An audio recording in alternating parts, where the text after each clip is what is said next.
नमस्कार दोस्तों, राशि चक्र इस चैनल में आपका स्वागत है। दोस्तों, आज हम लोग नवंबर 2022 का संपूर्ण राशिफल के बारे में जानने वाले हैं और राशि है वृषभ। वृषभ राशि के जातकों के लिए नवंबर का महीना शुरुआत में कुछ कमज़ोर और उसके बाद लाभदायक रहने की संभावना है। इस महीने आपको अपने बजट का ध्यान रखना होगा और यदि आप अपने बजट को संभाल पाएंगे तो आर्थिक स्थिति का लुत्फ उठा पाने में कामयाब भी रहेंगे। इस महीने आपके विदेश यात्रा की योग बन सकते हैं। नवंबर का यह महीना आपके जीवन के लिए कैसा रहेगा और परिवार, करियर, स्वास्थ्य, प्रेम आदि क्षेत्रों में आपको कैसे फल प्राप्त होंगे, यह जानने के लिए ये वीडियो कृपया पूरा देखें।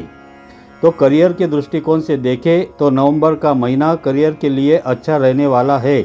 यदि काफ़ी लंबे समय से किसी मनचाहे ट्रांसफ़र के लिए प्रयास कर रहे थे तो इस महीने आपको उसमें सफलता मिल सकती है और आपका तबादला हो सकता है, वह भी आपके मनपसंद जगह पर, जहां पर आपको मेहनत तो करनी होगी लेकिन यही मेहनत फलदायक रहेगी और आपको अपनी नौकरी में अपने काम के लिए जाना जाएगा।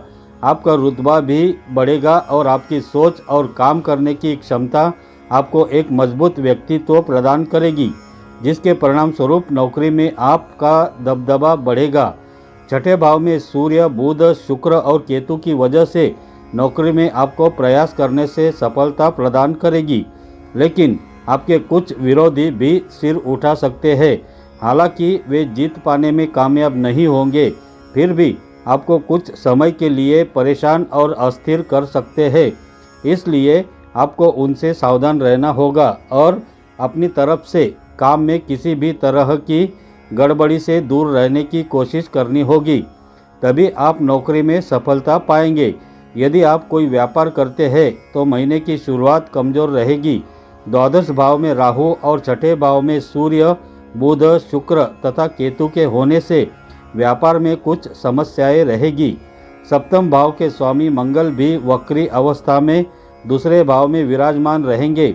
इसके परिणाम स्वरूप व्यापार में उतार चढ़ाव की स्थिति रहेगी, लेकिन देवगुरु बृहस्पति की दृष्टि सप्तम भाव पर होने से आपका काम धंधा चलता रहेगा और आपको कोई बड़ी परेशानी नहीं आएगी तथा दैनिक आमदनी होती रहेगी। 13 तारीख को वक्री मंगल आपकी राशि में प्रवेश करके सप्तम दृष्टि से सप्तम भाव को देखेंगे, जिसके परिणाम स्वरूप व्यापार में उन्नति एकदम से होगी। जल्दी से आपके काम में तेजी आएगी। कोई अच्छा बड़ा ऑर्डर या मुनाफे का सौदा हाथ लग सकता है, जिससे आप काफ़ी मजबूत हो जाएंगे और व्यापार के चलने से आपको खुशी भी होगी। यदि नवंबर महीने के दौरान आपकी आर्थिक स्थिति पर नज़र दौड़ाई जाए तो पता लगता है कि द्वादश भाव में राहु और छठे भाव में सूर्य, बुध, शुक्र और केतु की उपस्थिति आर्थिक चुनौतियां उत्पन्न कर सकेंगी और आपके खर्चों को बढ़ा सकती है। हालांकि नवम भाव में बैठे शनि की पूर्ण दृष्टि आपके एकादश भाव पर होगी, जहां पर देवगुरु बृहस्पति अपनी ही राशि में विराजमान है। इसके परिणाम स्वरूप आपकी आमदनी भी बढ़ेगी, इसलिए आप खर्चों को अच्छे से कर पाएंगे। फिर भी आपको थोड़ा ध्यान जरूर देना होगा, क्योंकि यदि खर्चे ज़्यादा बढ़ते हैं तो यह आपकी आमदनी को कमज़ोर बना सकते हैं। हालांकि सूर्य, बुध और शुक्र के सप्तम भाव में आ जाने के कारण आपके खर्चों में काफ़ी कमी भी आ जाएगी, जो आपके लिए बड़ी मददगार साबित होगी, क्योंकि यही कमी आपकी आमदनी को बचत के रूप में आपके पास सुरक्षित करवा सकती है और आप कुछ निवेश भी कर सकते हैं, जो आने वाले समय में आपको दीर्घसूत्री लाभ प्रदान करने में कामयाब हो सकता है। इस तरह आप आर्थिक तौर पर सबल बन सकते हैं। आपको इस दौरान अपना स्वास्थ्य का ध्यान देना होगा। अत्यधिक क्रोध के कारण शारीरिक दुर्बलता, रक्तचाप और पेट की समस्या जैसे एसिडिटी, गैस हो सकती है। इसलिए आप सही दिनचर्या अपनाएं, जिससे आपको लाभ मिल सके। यदि प्रेम संबंधी मामलों की बात करें तो पंचम भाव पर देवगुरु बृहस्पति का प्रभाव और उसके साथ साथ सप्तम भाव पर भी प्रभाव होने के साथ साथ आपको अपनी पसंद से विवाह करने में कामयाबी मिल सकती है, अर्थात आप अपने प्रियतम को शादी के लिए मना पाने में कामयाब हो जाएंगे और आपका उनसे विवाह हो सकता है। जो लोग अभी तक कुंवारे हैं उनके भी विवाह के योग चल रहे हैं और उनके शादी होने की संभावना बनी हुई है। प्रेम जीवन में यह महीना अनुकूल रहेगा और आपको अपने मन की इच्छा पूरी करने का मौका मिलेगा। आप अपने प्रियतम से अपने दिल की सारी बातें कह पाने में कामयाब रहेंगे और उनके दिल में जगह बना पाने में भी आप कामयाब रहेंगे। आप दोनों साथ मिलकर किसी मंदिर या किसी दर्शनीय स्थल की सैर पर भी जा सकते हैं। आप जितना एक दूसरे के साथ समय बिताएंगे उससे आपका रिश्ता और भी अधिक परिपक्व होता चला जाएगा। यदि विवाहित जातकों की बात करें तो सप्तम भाव के स्वामी मंगल के दूसरे भाव में वक्री अवस्था में होने से पारिवारिक जीवन में थोड़ा तनाव रह सकता है, लेकिन देवगुरु बृहस्पति की कृपा सप्तम भाव पर बरसने के कारण जीवन साथी का मन और मस्तिष्क अच्छा रहेगा और वह आपको भी मजबूत बनाने में अपना पूर्ण योगदान करेंगे। आप दोनों साथ मिलकर अपनी सभी जिम्मेदारियों को पूरा करने में कामयाब रहेंगे।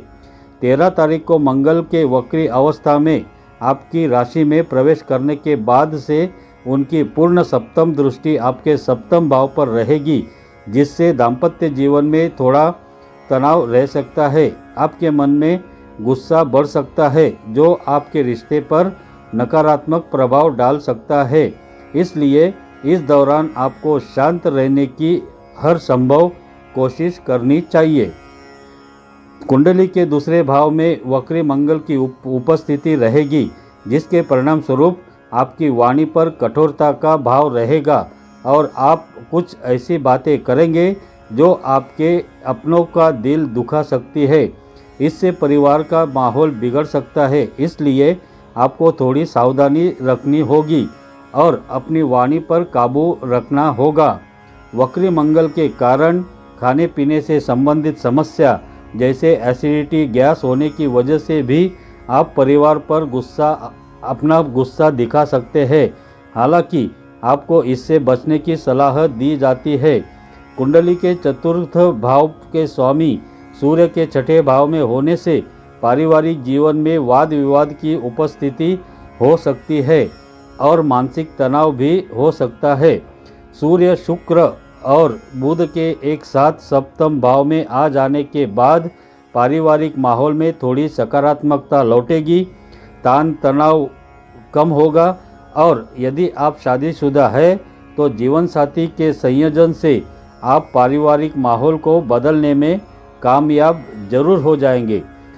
तो दोस्तों, उपाय है आपको शुक्रवार के दिन से शुरू करके 43 दिन तक लगातार स्फटिक की माला से श्री महालक्ष्मी मंत्र का जाप करना चाहिए।